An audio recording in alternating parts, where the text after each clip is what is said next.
Hi, my name is Kyle. I'd like to thank you for renting my Tesla Model 3 and walk you through how to get in the car and a few features. So the key that you'll receive is this key card here. You simply tap it on the pillar here to unlock the car. The mirrors will open and you'll know it's unlocked.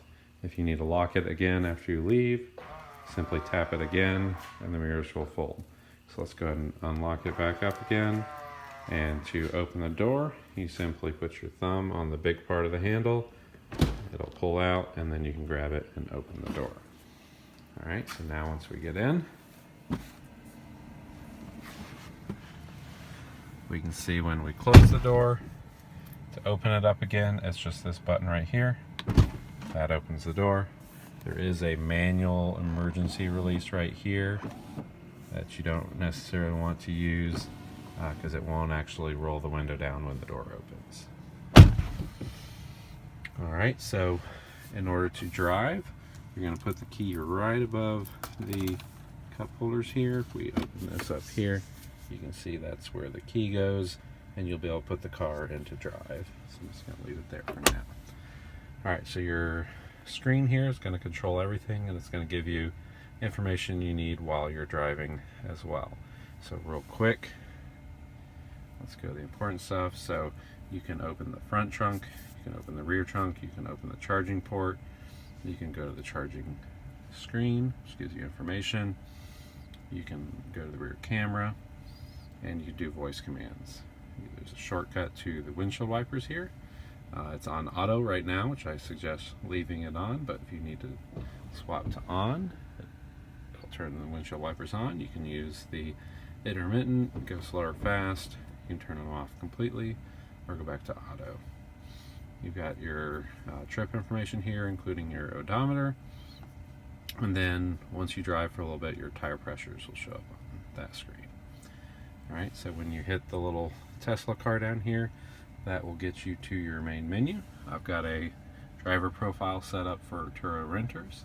You can go ahead and hit mirrors, and you can now adjust your mirrors. So you're going to use the left scroll wheel button for the left mirror and the right one for the right. So you can see if we go up, it's going to go up. If you go left, it's going to go left. Right will go right. And then the same thing for this other mirror. When you finish adjusting, just go ahead and hit save. I'm just going to hit restore because I don't want what I actually did there. The other main adjustment, you can do your steering wheel. And so the right one will make the steering wheel go in and out if you want, and then the left one will go up and down. Okay, so let's restore again.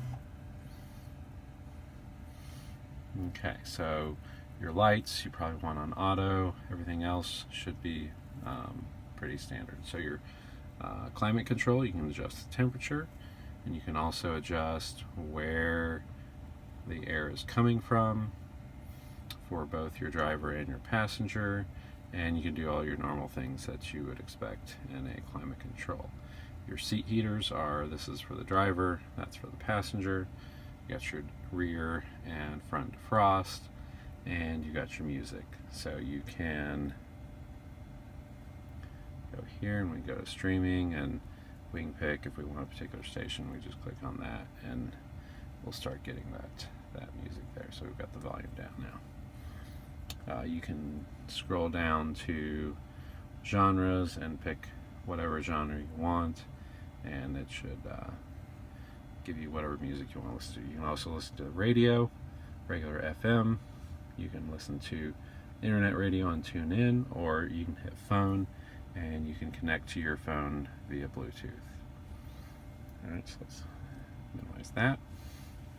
Now to actually put the car into gear, this is the gear selector. You're going to press your foot on the brake, and then you can put it into reverse, and you'll get the reverse light, reverse camera, and you'll be in reverse. If you press the button here, you'll be back in park. If you go down, you'll be in drive. You can now go forward. Okay, so I'll put it back in park. While you're driving, if you do a double tap down, it'll attempt to go into autopilot. So see where that steering wheel went yellow and beeped? That meant we were not able to go into autopilot because I'm in my garage. But if that steering wheel was gray and autopilot was available, it would have activated autopilot. Please keep your hands on the wheel and read any warning messages from Tesla regarding autopilot. It is a driver assistance feature. It is not full autonomous driving.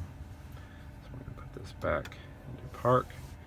You can see all the other settings. You can change however you want. You can change light.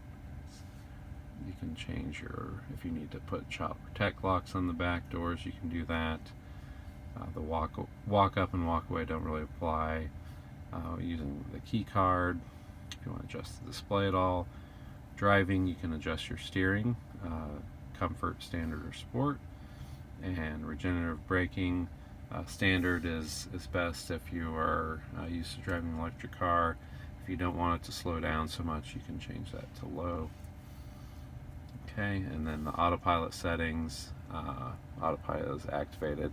You can use the gear to get a few more settings. We've got automatic emergency braking on, forward collision warning. I usually do it early on that, and that is about it. You won't really need these settings, and you can also open the glove box, and that is where your registration and the insurance is. You can plug in your phones. There's a iPhone and an Android hookup if your case allows it. If not, you can just lift this up and you can see someone's already unplugged this Android one and just plugged into the USB port right there. So you can do that as well. Alright, that is all. Thank you very much for watching this video, and I hope you enjoy your rental.